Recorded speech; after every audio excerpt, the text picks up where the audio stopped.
DAE feel there are too many bullies on Reddit? I've noticed a lot of rude people in the Taco Bell Reddit. All the time. And I often ask them to meet me in real life and see how tough they are, but they always decline. They feel powerful behind a keyboard in mom's basement. I have the impression of it too. As a doctor, seems to me that people prevalently use social media to vent their neuroses. Don't sweat it. Remember what Michael said on The Good Place, it's a rare occurrence. Like a double rainbow. Or someone on the internet saying, you know what, you've convinced me I was wrong. And quote. I've only been really using this platform for the past year, but in the last 1 or 2 months I have come across some surprisingly limited, aggressive and short-tempered people. I guess that is just social media. Snark pages can get pretty ridiculous. Especially the mods in some of the snark pages. Some of them are on major power trips. You don't agree with them about something, they PM you. And then report you for harassment to get your account suspended or banned. I have developed a thick skin. Never posted for popularity.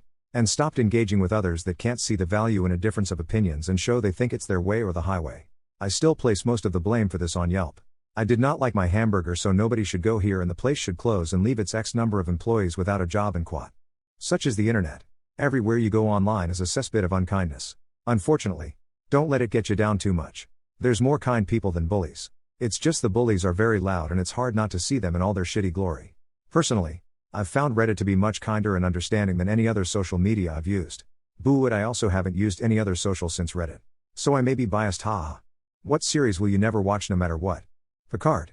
From what I've heard it's super woke and Picard is a broken old dude and some of those from TNG get equally subverted treatment. Zero interest in that. The weird thing about it is the next generation consistently preach tolerance to any and all. Yet for some reason a show felt necessary to target those years of Picardy life as somehow wrong in some way? Originally it was Rick and Morty. But I ended up watching it in late 2016. All of the nerds / on Reddit made me want to avoid the show. I only ended up watching it because I was bored out of my mind one day. I enjoy the show. So I'm glad I watched it. / I'm a nerd too. But holy hell. The community around the show can be unbearable at times. Game of Thrones. Look, I know the majority of the show was stellar. I never watched it though because, like I did for Breaking Bad, I was waiting for it all to end so I could binge watch. After seeing the collective disappointment from fans about the final season and series finale, I've decided it's just not worth my time. Halo. I only had to hear that the main Spartan, I refuse to call him Master Chief, takes his helmet off in the first episode and keeps it off for the majority of the show. Combined with reports that the showrunners and writers knew nothing about the source material, and were proud of that, told me it was going to be a butchery of the classic video games. Game of Thrones. Too many people tried to convince me to watch. I tried to be nice and say I don't have HBO. They pushed by saying just borrow a password. I said I don't care for fantasy genre. They said it's not really fantasy. I said it has dragons in it, I'm not watching a show with dragons. It's just not my thing. This happened to me 3 times. Do people with cancer actually appreciate when their friends / family shave their heads in solidarity, or does it come across as pointless? I had cancer and in the beginning wasn't sure if chemo would be part of my treatment. My sister said she was going to shave her head if I was going to be bald. I thanked her for being so sweet but asked her not to. It would make me sad to look at myself, I love my hair, and twice as sad if I looked at her. Turns out chemo wasn't part of my treatment, so non issue, but would still feel the same given the same circumstances again. As a cancer survivor who went totally bald. Literally everywhere. No. A hard and firm no. Drive me to the doctor and get me something to vomit it, don't shave your head. It's stupid and silly and doesn't help the person feel better. I think people who do this are looking for attention and affirmation of just how supportive they are and quote. It is just like the people who videotapes an interaction with a homeless person as they give them money. Gross. This is all about context. If you are close to someone who takes pride in their hair and is clearly stressed about losing their hair, then it's a good way to show solidarity. But it can also be a twisted narcissistic make it about me moment for some. Especially if they take to social media and have hardly any connection to the patient. 2021 I take a cycle of chemo. After 2 weeks my hair falls. I was so weak.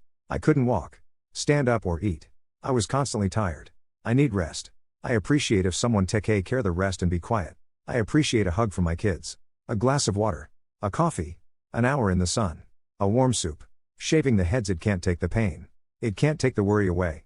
I will make it, it will come back, I may forgot it for a while but. If you were dying and wanted to leave videos behind for your children, what topics would you choose? Have sometimes wondered about recording my dad's answers to the Proust questionnaire. Religion and women. Milestones, first date, first dance, first car, first day of HS, first job, how to treat others. When my father was diagnosed with terminal illness, he knew he didn't have much time left. So he made sure to leave behind videos for his grandchildren. He recorded videos of him reading stories, sharing his favorite memories and expressing his love for them.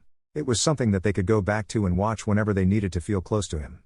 I would recommend recording videos of you reading stories, sharing memories, and expressing your love for your children. I think I would go with life lessons that I think are important. And why? That. And stories about the family and me. Things about us that, down the road, they might want to know and not have anybody left to ask. Maybe talk about them. 2. How I met their mom. How the feelings developed. What it was like finding out I was going to be a dad. And what it was like meeting them for the first time. I would want them to know that they don't need to worry if I'd be proud, because I would be. Fatherhood has made me a very sentimental person. I have 2 grown children, and recently I rediscovered some things from my childhood. Things that I know played a part in who I am today. I regret not passing those things on to them. I say all that to say this. Pass it all on. If it's a comic strip you love that maybe you haven't read since you were a child. A movie that you watched 1,000 times. Music. Books. Give them the things that they should know about you. Share the embarrassing stories. The sad stories. And the funny stories. Teach them what made you. You.